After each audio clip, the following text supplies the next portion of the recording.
Welcome back to the Lester B. Pearson BOLD initiative. Previously, we looked at how to make the most of formative assessments in blended online learning design. This time, we're going to take a closer look at how to shift summative assessment practices. Now, keep in mind that traditional assessments work well in a traditional classroom, but as you start to shift more towards a blended online learning environment, it's a moment to also shift how you think about and approach assessing student progress and student learning. To that end, we have two recommendations for you to consider. One is to personalize summative assessment options, and two is to reimagine projects as opportunities for project-based learning. For the first recommendation, let's take a look at what we mean by personalizing summative assessment options. Another way to think of this is to design assessments with student agency in mind. And there are three lenses that typically are considered for doing just that. One is voice, one is choice, and the other is pace. For voice, a good question to ask yourself is how might you invite your students to speak up and use their voices to craft the kinds of assignments and activities where they can demonstrate their learning. You might ask them even to co-design checklists and rubrics that will be used to assess their learning. And for choice, you might give students different options for how they demonstrate their learning or for how they study. For instance, you might give them an option to practice or study independently, or to join in an optional workshop with the teacher for more guided practice and feedback. Another summative assessment choice you may give students is whether to give a presentation live or to do a pre-recorded narrated version of their presentation.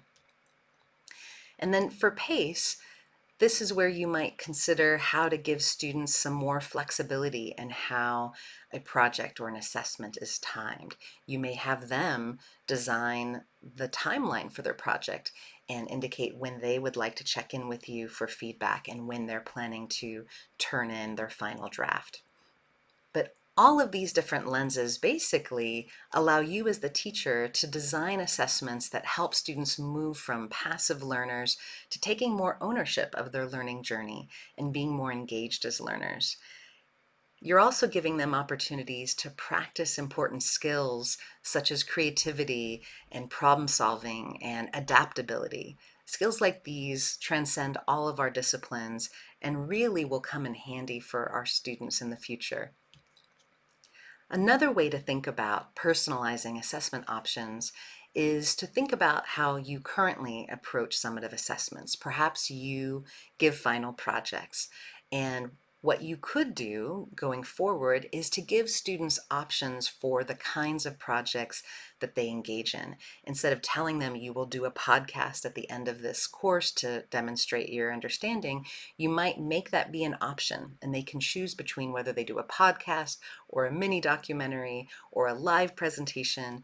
You may even give students guidelines and criteria, but then allow them to choose their own final project or to design their own final project. If you're someone who uses a lot of tests and quizzes for assessing students, then you might consider having students come up with quiz questions or test questions.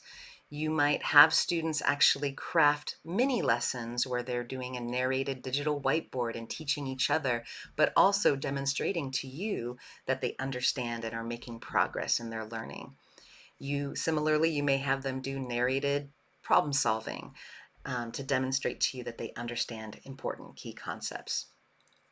You might also consider using a more gamified assessment approach or a collaborative assessment approach, or at least giving students options for doing that. If you're someone who already kind of thinks along the lines of looking at assessment through the lens of a portfolio and really looking at how students are making progress over the term or the school year, then you could certainly do more with double entry journals. You could have students do a Google site or a blog where they are documenting their learning journey and reflecting on it as they go throughout the year.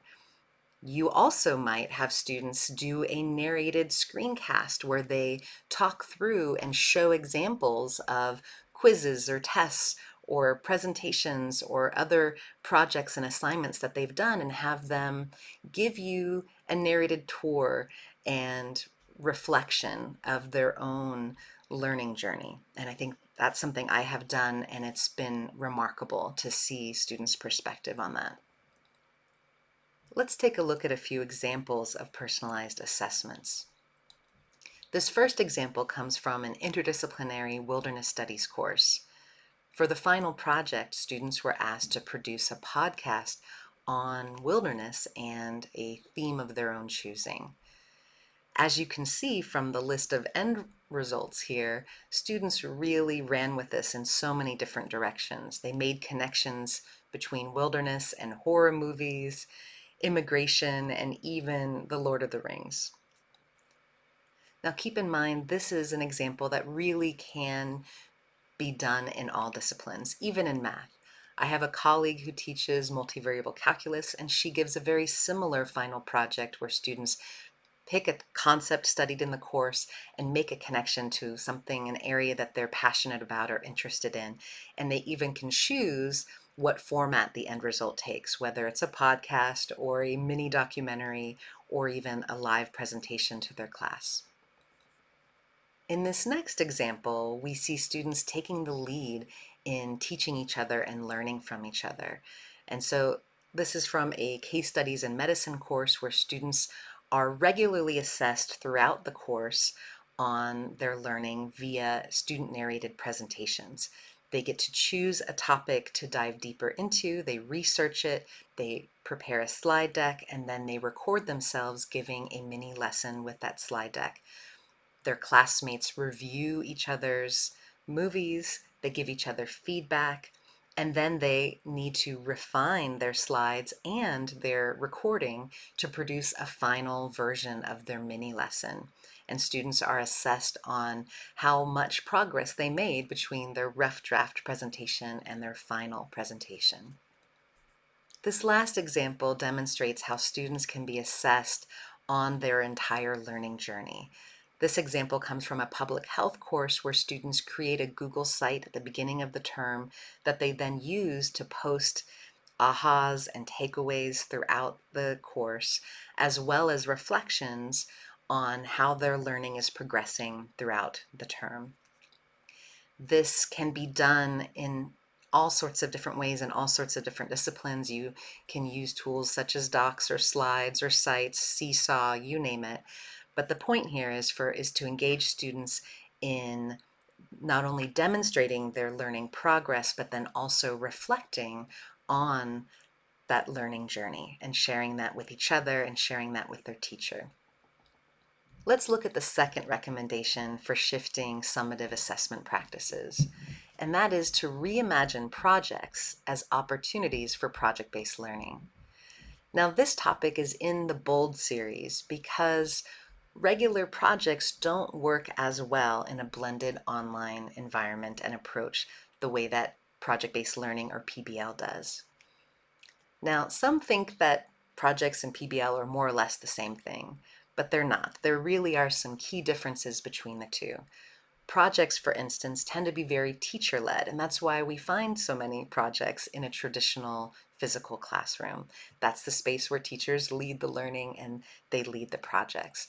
But in PBL, we find that the projects are student-driven as well as inquiry-driven, and there are really engaging questions involved for students to dive into and engage with. Projects tend to be focused only on the end product, whereas PBL focuses both on the end result as well as the process and the learning and journey involved in getting there. Projects can be done as a solo independent project. They can also be done at home or at school, whereas PBL really is dependent on collaboration amongst students and collaboration with teachers and possibly with guest experts from outside of the classroom.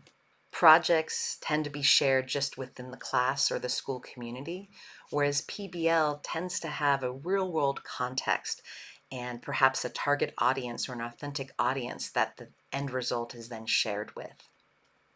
Let's take a quick look at a couple of examples that illustrate what PBL can be.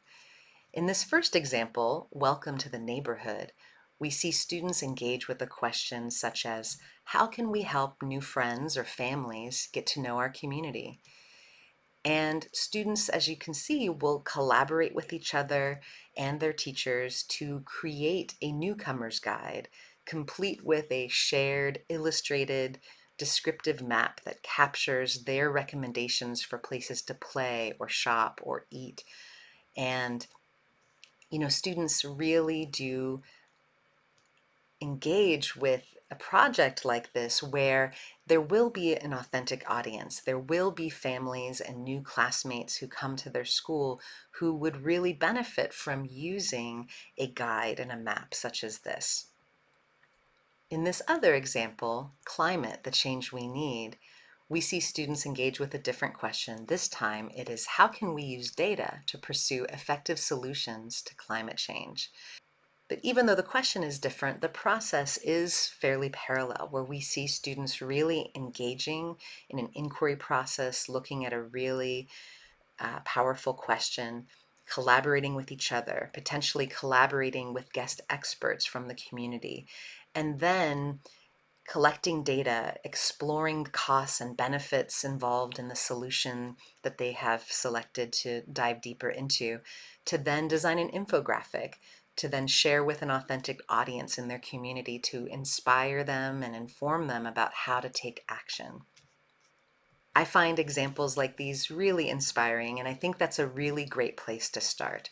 These are just the tip of the iceberg. There are so many other examples to take inspiration from. So please do explore all sorts of different projects that are out there, from PBL Works, Edutopia, EL Education, High Tech High, EduCurious, to name a few. There's also an annual PBL World Conference for those of you who really want to do a lot more with PBL going forward. So hopefully this quick video has inspired you to think about some different ways that you might shift your summative assessment practices. Keep in mind that we have all sorts of resources and tutorials available for you in the quick links. So please do check those out as you consider how you might personalize assessments and how you might reimagine projects and turn them into more of a PBL approach. We also encourage you to share your examples for shifting assessment practices with the rest of the Lester B. Pearson community. Please do reach out and share your ideas and examples with us so we can include them in this site and in the quick links. Thank you so much for joining me in this video. Please do check out the other topics in this series and enjoy.